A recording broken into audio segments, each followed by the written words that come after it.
savoir qu'on est ici une entreprise laitière.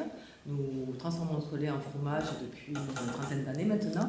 Et depuis que nous avons commencé la transformation, l'entreprise s'agrandit. Nous avons eu de plus en plus de salariés. Aujourd'hui, nous avons 10 salariés dans notre entreprise. Depuis 2-3 ans, les résultats sont bons. Nous sentons que nous allons sur une pente, tout va bien. Et on s'est dit que ce serait bien de faire participer nos salariés à la bonne marche de l'entreprise. Si le résultat est là, c'est grâce à toute l'équipe. On voulait d'une part les remercier.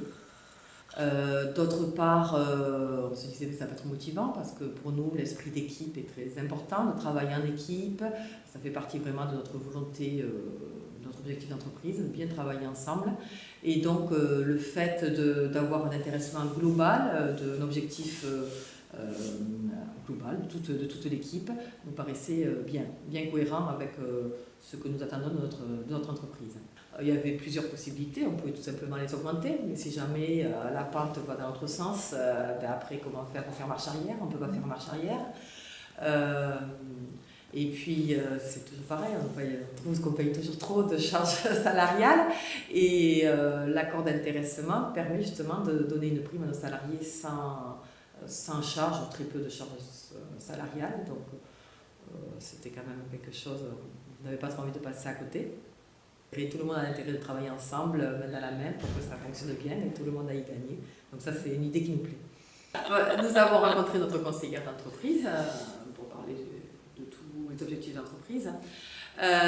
Et on a abordé cette question de comment faire participer nos salariés au bon résultat de l'entreprise. Elle nous a proposé plusieurs possibilités, plusieurs façons d'augmenter leur rémunération. Et puis finalement, c'est ce qui correspondait le mieux à notre entreprise. C'était l'accord d'intéressement. Donc du coup, elle est revenue avec une conseillère sociale et on a eu un entretien les deux associés d'entreprise, ma sœur et moi, avec les deux conseillères. C'était un entretien très intéressant où on voyait en même temps la globalité d'entreprise avec la conseillère d'entreprise et le côté plus social avec la conseillère sociale. Nous avons mis en place les objectifs à atteindre, les conditions d'intéressement.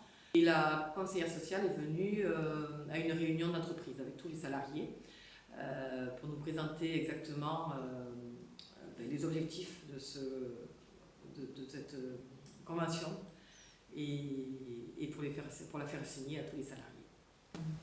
En fait, on a été très content d'être accompagnés parce que toute seule, on n'aurait pas fait la démarche parce que c'est quand même au niveau réglementaire, c'est quand même très exigeant, très pointu. On a réfléchi aux critères, elles nous ont confortés dans le choix de nos critères. On pense être parti sur de bonnes bases, on espère être parti sur de bonnes bases dans le choix des critères en tout cas. Ça c'est l'avenir qui le dira puisqu'on commence juste, la première année va finir au 31 mars. C'est là qu'on verra quelle sera la prime donnée aux salariés.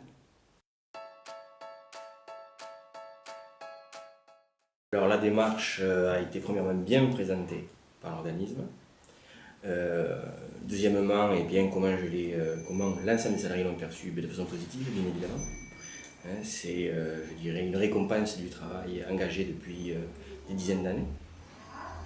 Donc, bien évidemment, c'est très positif. Et pour nous, nous espérons que cela va aller dans le même sens pour les années qui arrivent.